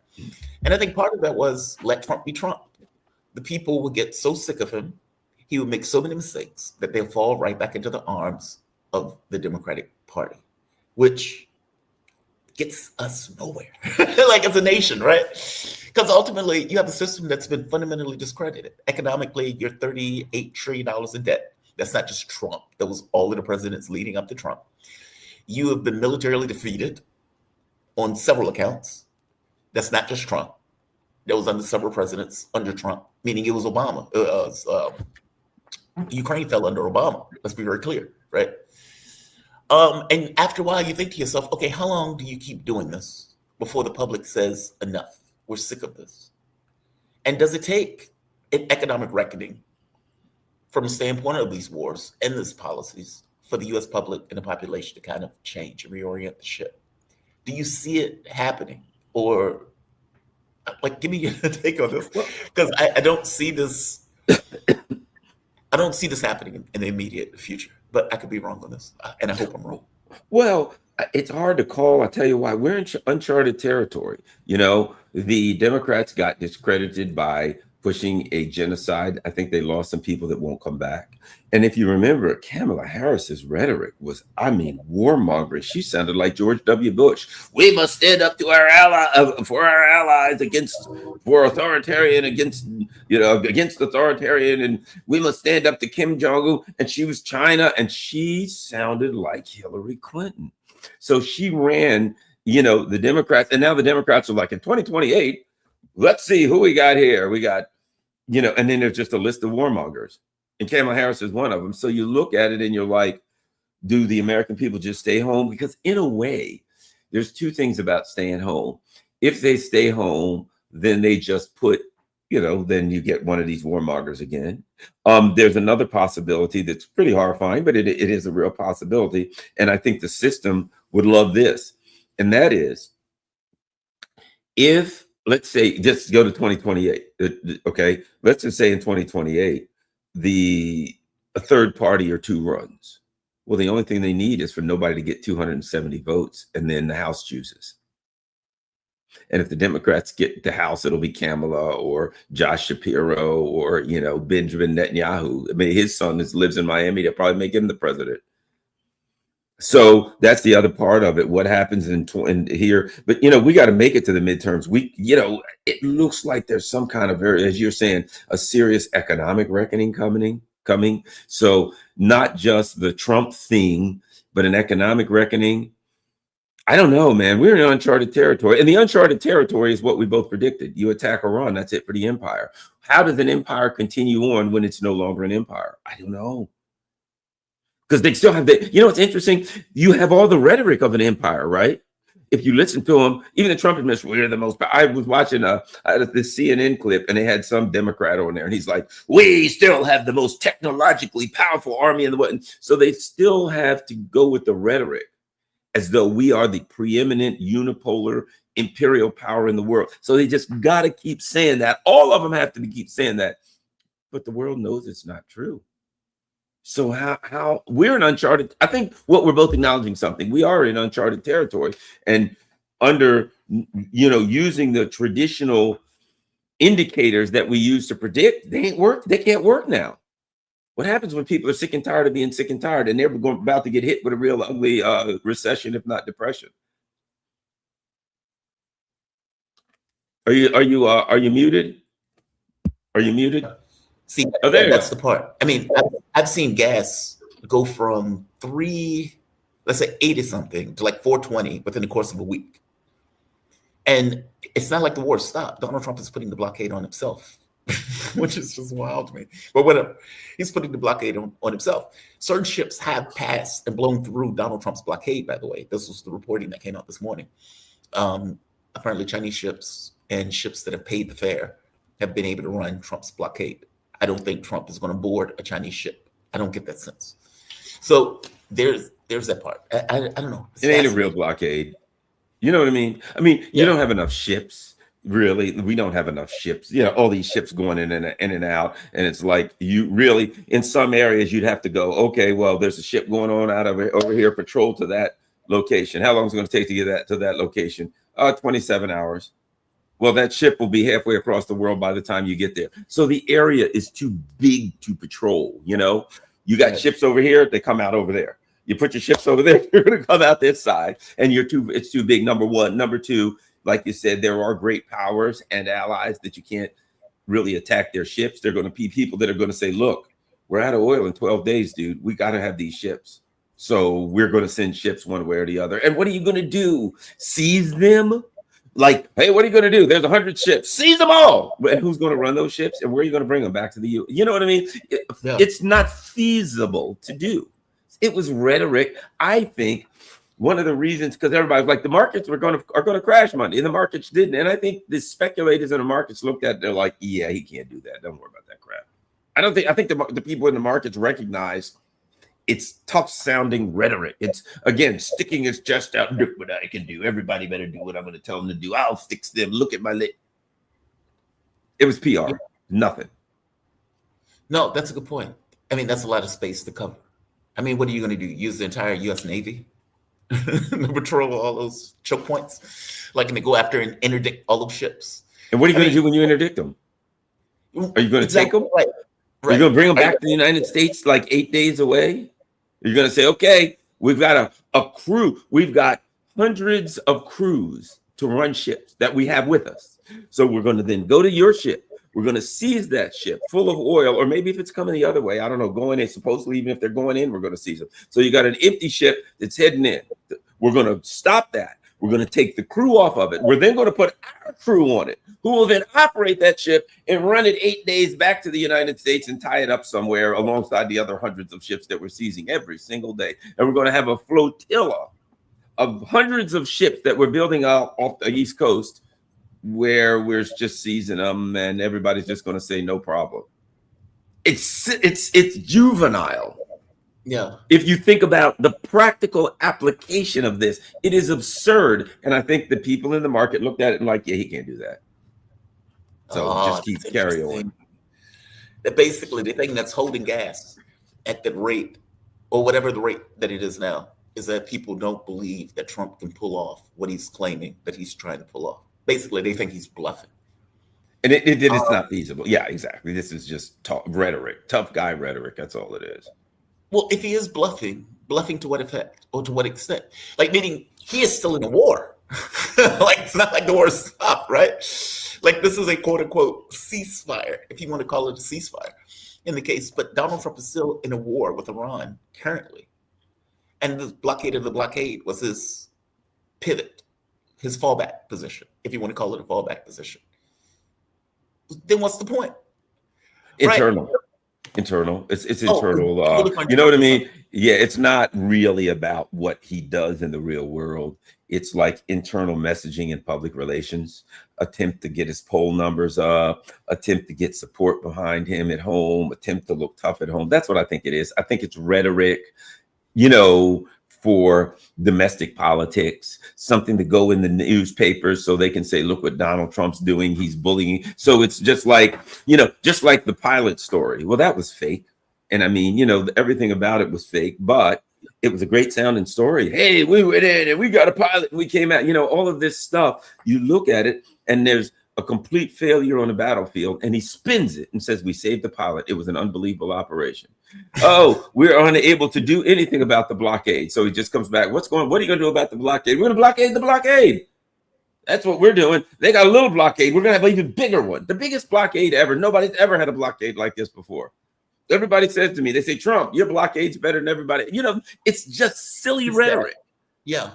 And the people in the real world know, no, it ain't going to affect. Your silly rhetoric may make people get up off their seats at home and discuss whether it's true. But in the real oil market, it will have no effect. Because you can't do it. Played this right. I mean, a lot of us in the, let's say, independent media circuit that covers international politics have been screaming at Iran, like, dude, why are you negotiating with these monsters? You can't negotiate with these monsters. And, they went with this very patient policy of preparation in the face of that people screaming, right? Because for all intents and purposes, you look at what the U.S. has done in the Middle East, and you know as a flat fact that Iran was on that menu, meaning that monster was coming and it was knocking on those gates. And it was always coming to the Iranian gates. And Iran kept trying to negotiate. They kept doing what? True Promise 1, True Promise 2, True Promise 3, many of which were just theatrical because they were trying to avoid a conflict. Whereas the perspective of the U.S. and of Israel is they're weak. They don't want to fight because they're weak. Not because they don't want to fight because they're pragmatic and they're trying to avoid a war, but they're weak. And so let's keep pecking away. Let's keep going after them. And then finally, Iran says, enough. But do you think the policy was a correct policy? Or should they have been far more aggressive far earlier on and maybe have avoided the war, at the very least for a few years, as opposed to giving this perspective that they were vulnerable? I would make the argument. Yeah, I would make the argument that Iran feels like I probably feel. There was never a way to avoid the war. Right. I don't think they felt that and here's my evidence. All the time they were talking, they were loading up that gun. You know what I mean? They were talking, they were doing everything, but they were putting rounds in the chamber. You know, they were like, okay, yeah, well, good idea. Hey, how's things going under the mountain there? Building more missiles, keep going. Yeah, hey, Iran, yeah, Israel, the U.S., let's talk some more. Make sure you get the missiles going, brother, because we're going to need them. Right? All right. So if you look at the truth, while they were talking and they were, squabbling and they were pretending to be weak, they were loading up that gun because they knew one day they were going to need it. Almost like they were saying, let's hold them off as long as we can so we can get as many missiles as we can. So when we finally do have to fight them, man, we're going to be ready to put a hurt on them because we know we're going to have to fight them, but let's get as much time as we can to load the gun up. And once it happened, they were loaded for bear. So one thing is obvious. They were not naive. They knew there was a war coming and they were preparing for that war and they prepared well. And then what happened? Well, here's what's interesting. When Israel bombed their consulate or something and they did True Promise 1 and they just threw some missiles and drones, everybody said, yeah, they could have done more. Yeah, but they were feeling them out. They were figuring them out. You're right. They were prepping. Okay, that's a chance for us to throw a couple waves in them. How do they react? What do they have? What technology do they have? Right? Prepping. Oh, we'll do True Promise 2. Then they did the 12-day war. Okay, let's see what we got, how we're going to do it. We're not using our better missiles. We'll use our old one, but we'll feel them out. They was all prepping because they knew one of these days the big one was coming. So they even got some practice runs where they got to figure out the technology of their enemies, everything like that.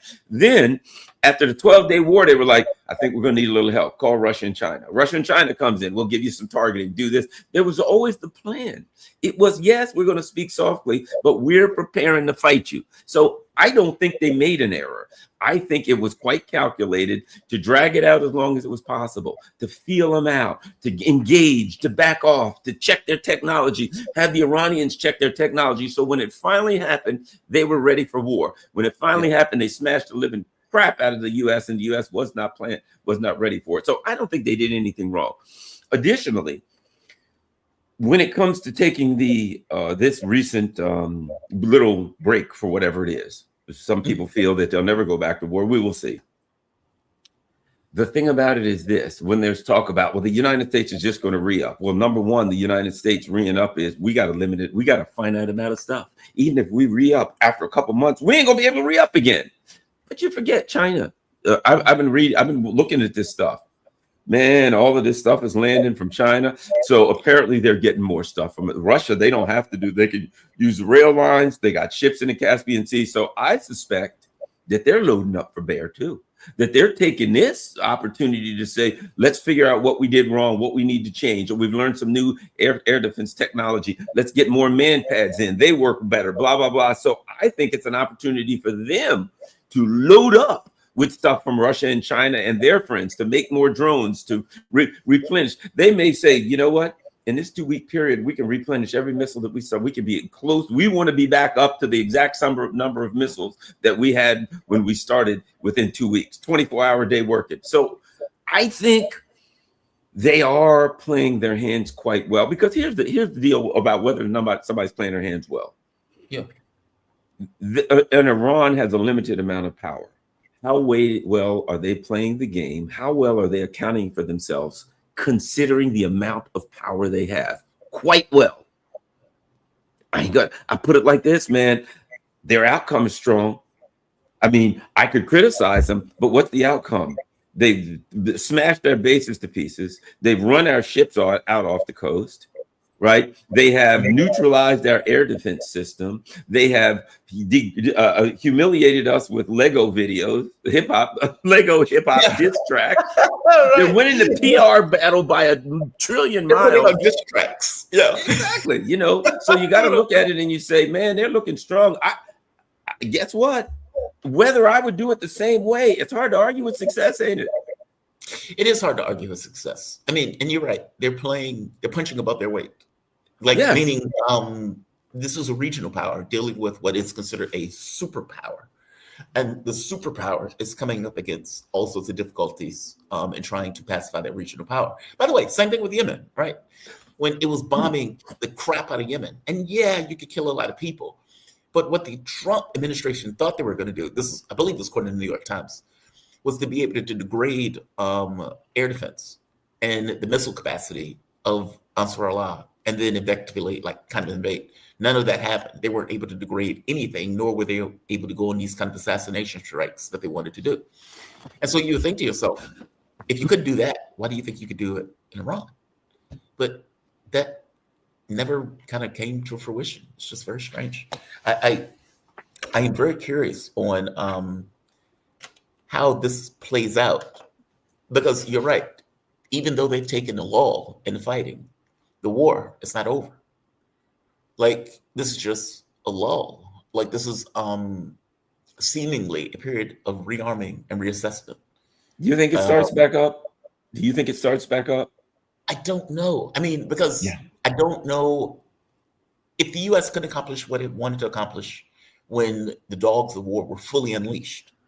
Meaning when the U.S. is like, we're bombing ships that are in, it wasn't a parade, it was in military exercises that was unarmed. We are bombing, we're doing 1,000 strikes across the country. We're trying to take out the leadership. Meaning when you have that is full war. That is you just saying, I'm unleashing the dogs, right? And you're not able to accomplish what you want in that time frame. Now the catch becomes, can the U.S. function in a long, drawn-out war? I don't think so. I don't think our military is organized for long, drawn-out war. Yeah. And the best we got our air campaign. I mean, it will blow my mind if the U.S. is like, we're going to put 1 million men on the shores to march on Iran. It would blow my mind. I don't foresee that taking place. Yeah, because where would we don't even have that. You know what I mean? We don't even have the people to do it. And we couldn't get them to shore because we can't get a ship within 500 kilometers of the shore. We couldn't get them to shore. If we wanted to, their defense of their shoreline is to a point where we couldn't even attack them if we wanted to. I just don't see it. I mean, like, it's possible we started back because it's Trump. And he doesn't necessarily want to accept it out. I mean, the Vietnam War just dragged on for months. The Ukraine War drags on, despite the fact that there's no capacity for Ukraine to win it. And that's fallen out of even the public limelight. So you don't even have Zelensky, who's on TV every day. Something else of more importance popped up. I don't know. I mean, it's possible just because it's Trump.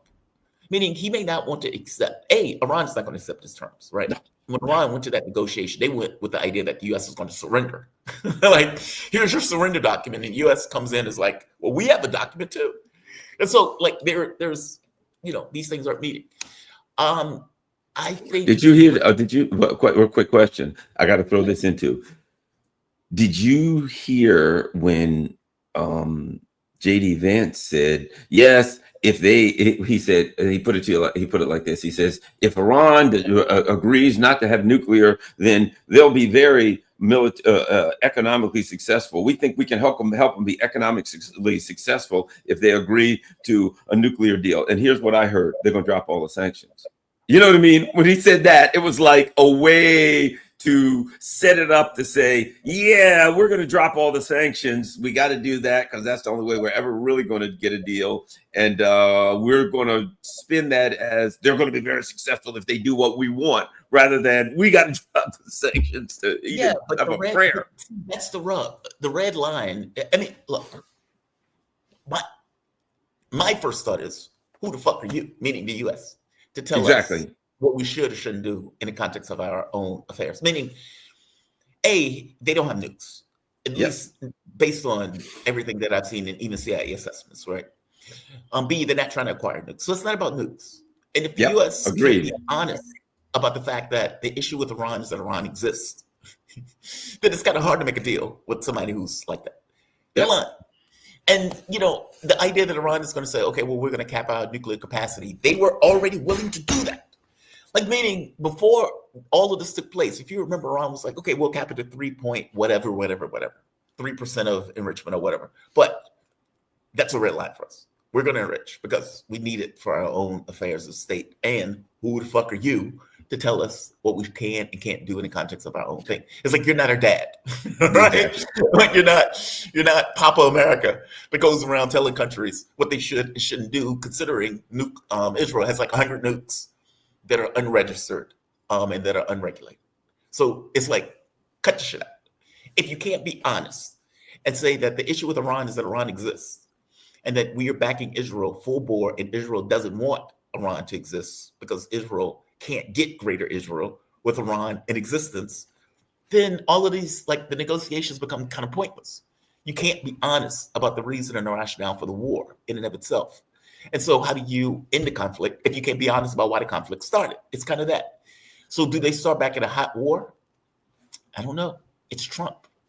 It's hard for me to nail that down. Would it be advantageous to the U.S.? No. Catastrophic. Yeah. Catastrophic to go back into that war for Trump. It would be catastrophic. So I agree with you.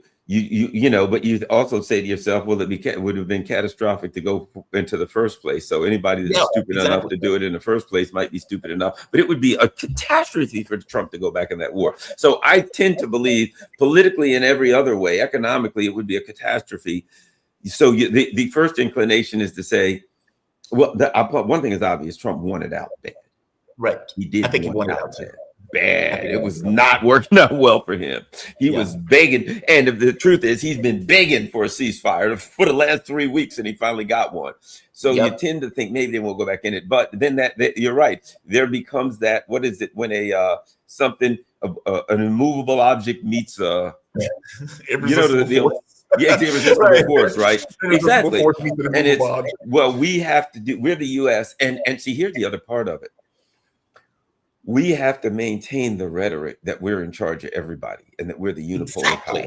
We have to maintain, above all, we have to maintain that rhetoric. And if you say to us, you got to give us what we want or we ain't gonna get a deal, and we do that, how do we maintain the rhetoric internally and externally alike that we're the unipolar power? Right. We have now, as we said, you go to war, it's over for the empire.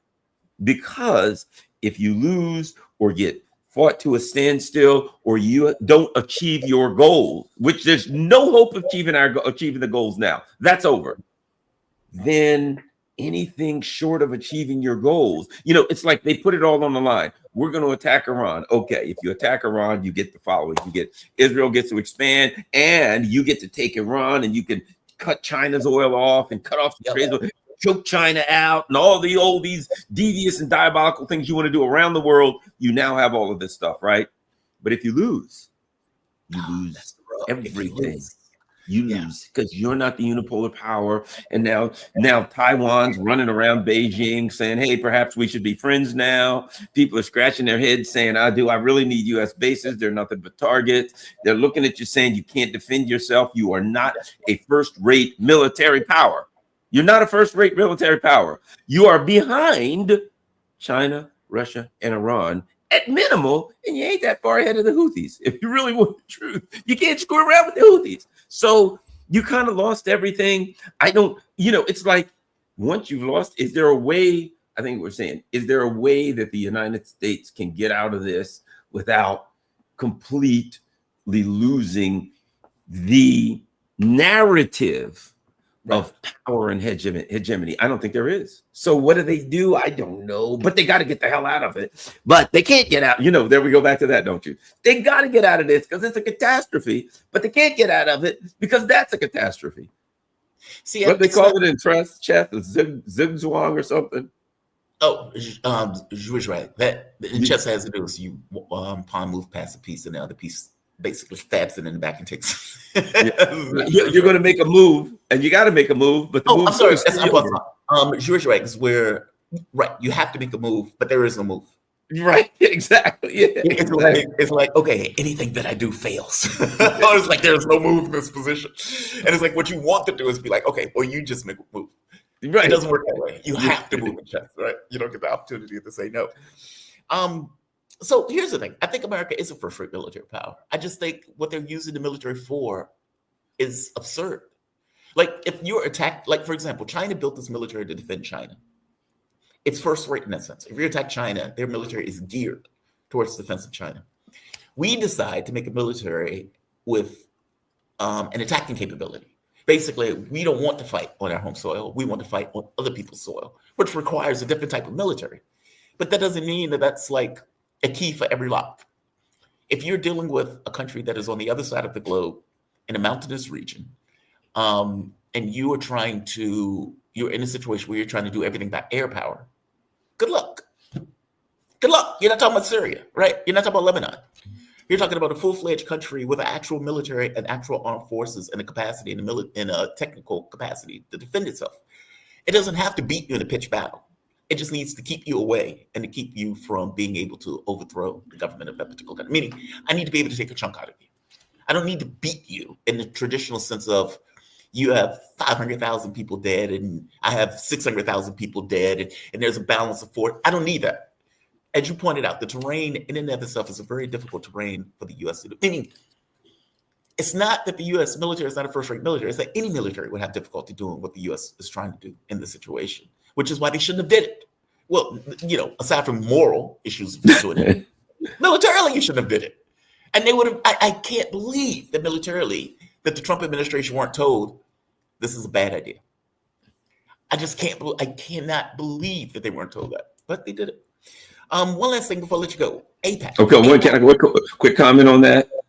On whether we have a first-rate military. Well, you made. I was thinking about that. You made a great point in it, and that is this. Look, if I'm going to take the vent, my air conditioner vent there's something clogging it up. I need to take that vent off. Can you give me a Phillips screwdriver? And the person says, all I got is a regular flathead. Yes. No, I need a Phillips. No, I've got the best flathead in the world. This is a great flathead screw. Yeah, but I can't get the vent off with this because I need a Phillips, right? So I don't care how good that flathead is. If it's not appropriate for the task assigned, it is the worst. It doesn't even exist. It's worthless. So what we want is an expeditionary military where we can project power. But the reality is, because of technology and long-range strike capability, because now what is it about? It's about range, right? Right. You got to project power, but I have long range. Man, I got 700-800 nautical mile, knot range for my missiles, which means I can protect my shores for 700 kilometers. Right. Man, it's hard to use ships when you can't come within 1,000 kilometers of your enemy. So in a way, do we have a great military? In light of technological changes and long-range strike capabilities and air defense and drones and all of that? No, the bottom line is our military was maybe in the 80s when we were going against Saddam Hussein. As of now, military technology has passed us by and we're in horse and buggies. That's what it is. It was good when people fought like that and used $13 billion aircraft carriers. Now, technology's passed us by and it is worthless. And it's even worthless for us because if I was going to set up a defensive military, it wouldn't be much for the United States. As people say, this is what they say about the United States when it comes to military and its geography. The United States has insignificant powers to the north and south and fish to the east and west. Nobody's attacking us. We're too far away. And think about this. Well, in the same reason that we're very safe, because we're so far away, it would be hard for somebody to come all the way over here and launch attack and maintain, a long chain of supplies that have to keep coming here and all. It's just too long. The reverse is true. We're so far away from everyone. It's too far for us to go 7,000 miles to China and attack them and keep bringing stuff there from here. But it would have to do a circle because we need to buy it from China to bring it here to build the military stuff and go back to China to shoot at them with it. And I suspect they're going to stop selling it to us. So none of it even makes sense. Yeah. Oh God, that's so funny. Yeah, it's like we got to get goods from China to make war with China. It just makes no sense. And look, I agree with you on the military front. Like this idea that it kind of puts you in the mind of like the Napoleonic era. They had like cavalry, and then you get guns, and cavalry becomes pointless because they're going to shoot your horses. Like it becomes that, right? And yet you still are doing cavalry because the military doctrine has effectively changed. I mean, for God's sake, it changed just during our lifetime with the Ukraine-Russia war. I mean, so yeah, it's a different animal. It's a different world. Even the penny packet stuff that the Russians are doing, like we're using small groups to infiltrate because drones make it very difficult for you to fight the war in large groups. Like all that stuff has effectively changed. Before I let you go, AIPAC, they were bragging on Twitter or something. I saw this when I woke up this morning, but I didn't fully grasp what was taking place. I just saw people pissed off. And like my things were flooded with people basically bitching about AIPAC bragging. What happened? What am I missing? We have a couple of minutes. I think it's a sign of weakness. In the same way that Trump, as he's losing the war, goes, look, we're tough. We're the greatest military ever. A lot of times, the person who tells you they're the greatest and they're the toughest are the person who's making up for the fact that they feel weak, and I think AIPAC knows they're in deep trouble. They know they're not stupid. They may be ideologues, they may be lunatics and, murderous fiends, but they're not stupid and they can count. And I think they're looking at it and they're saying, oh my God, things are looking bad. Now, how does AIPAC run? By getting funds from these billionaires and Zionist billionaires. So if the Zionist billionaires look at AIPAC and say AIPAC is, oh man, they're caustic, AIPAC is, nobody wants anything to do with AIPAC, then why should I give money to AIPAC? For them, I'm a Zionist billionaire. I'm going to give my money to somebody to go to the Democrats and the Republicans. But now AIPAC is radioactive. I ain't going to do that. So AIPAC has to survive. They got to get money from their donors so that they can then give it. And if their donors start saying, look, guys, you guys are radioactive, and all the politicians have to say they're not getting money for you, maybe I'll try J Street. Maybe I'll try this other organization. Let's make our own PACs and we'll call them, we're not AIPAC. You know what I mean? Whatever. But AIPAC's got to get money. They got to eat. And I think things are looking bleak for them. I think they're calling donors. Hey, can you give us another billion? And the donors are like, yeah, but if I give it to you, and you give it to somebody, they're going to lose because everybody has to say, I don't take money from AIPAC. So I suspect AIPAC's advertising for themselves. If AIPAC says, I give money to every single body, I control this, that, and that, who are they talking to? They're talking to their donors. What are they saying is, hey, donor, this is why you would want to give me money. Look at all this power that I have. That's what I think they're doing. I think AIPAC's in trouble. Garland, I always enjoy these conversations with you. The audience loves you to bits. I think we have nearly 1,000 people here. Thank you for this, man. Garland Nixon. Check him out on the Garland Nixon show. When is your next show, Garland? Just for the audience. I never know. What? Sure, you never know. No, actually, I do today. I've got Patrick Henningsen, excuse me, at 6 p.m. Eastern time, and Andre Martianov, who cracks me up because he always calls people nincompoops. It's so funny. And I got him at 9. So 6 p.m. Patrick Henningsen, 9 p.m. Andre Martianov today. Other than that, like the ones that I'm going to do, I never like, they just kind of spontaneous. I'm just like reading something. I'm like, holy crap, I got to do a show on that. How that goes. I'm sure you get those kind of inspirations too, don't you? Like, I got to talk about that. I try to nail it down during the mornings. Yeah. Well, you're already set up for the mornings. So since I don't have like a definite time set up, it can be a bit more spontaneous. No worries. Garland, you have my appreciation. Thank you, man. You be All safe, right. okay? All right. Keep up the good work. Glad to see you back. Bye-bye. All right. Shout out to Garland Nixon. We're going to call this a day because I need to get to the program. Let's go to the chat. It says Garland would cry and Garland would cry and cop after reading my Substack of Hadi piece on Greater Israel. He might think he knows, but he actually doesn't. Facts are facts. Interesting. I guess I'm going to have to look up that piece. But we have Frank Friel. Do you think Tyler Robinson blanked Charlie Kirk? Killed, murdered, shot? I don't know. I'm going to let it wash out in trial. I don't know. So glad you're here and recovering. We missed you, Jabari Media. Well, thank you, Jabari. My joke is that I want to pull a CNN video about Israel's polling and put it in a loop and fall asleep to it. There's nothing stopping you from doing it, Mr. Riffley. Nothing stopping you from doing it. Farhigh.h 300. God bless you. Keep it up. Be well. Thank you. I know, right? 300. All right, guys. I am going to close this. You can check me out on Deprogram. We're coming on at 10 a.m. I'm going to say like. I'm going to say share. I'm going to say subscribe. You all have a fantastic day. Peace, love, and soul. Have a good one. All be safe.